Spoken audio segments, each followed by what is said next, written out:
Assalaamu calaykum. Magacayga waa Ibraahim. Maanta waxaa ku tusi doonaa habka ugu fudud aad u soo gudbin karto baasaboorkaaga.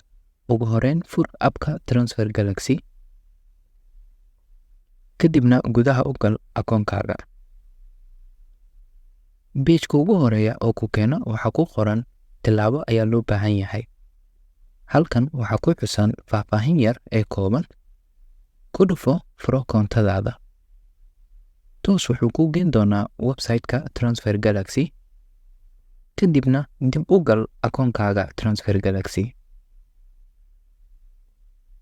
Markii aad soo gasho, wuxuu ku keeni doonaa page-kan ugu horeeya ee ku qoran tahay codsiyada xogta. Halkan hoose waxaa ku xusan faahfaahin yar ee kooban sababta lagaaga soo codsaday xogtan. Halkan waxaa ku qoran xogta shirkadda ay u baahan tahay. Aniga waxaa liiga soo codsaday baasaboorkeyga.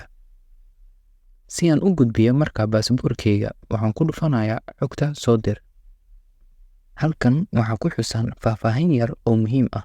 Inta aanan dirin baasaboorkeyga, waxaa muhiim ah in wejigeyga si cad loo arki karo, in qoraalka ku qoran baasaboorka oo dhan uu yahay mid fasiix ah. Sawirka aan gudbin doono uu ka muuqdo bogga hore ee baasaboorka oo sawirkeyga ku xusan yahay. Waxaa muhiim ah in aadan ku qaadin flashlight markaad sawirka ka qaadaysid, kaas oo sababi kara in la akhrin waayo macluumaadka qaar ee ku qoran baasaboorka. Marka si aan u diro, waxaan ku dhufan doonaa dooro file ama sawir. 3 qaab ayaad u soo gudbin kartaa baasaboorka. Tan ugu horeysa oo ah inaad ka soo saarto keedka sawirada. Tan labaad oo ah sawir inaad ka qaado. Iyo tan ugu dambeysa oo ah marka other files uu ka mid yahay Google Drive-ka. Sawir ayaan ka qaaday wuxuuna igu keedsan yahay keedka sawirada. Waxaan dooranayaa keedka sawirada.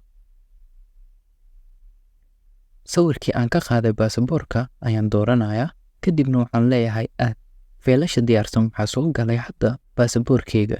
Waxaa ii haray tillaabada ugu dambeysa ee ah in aan dhaho dir. Halkaa ayay ku dhan tahay. Salaamu calaykum.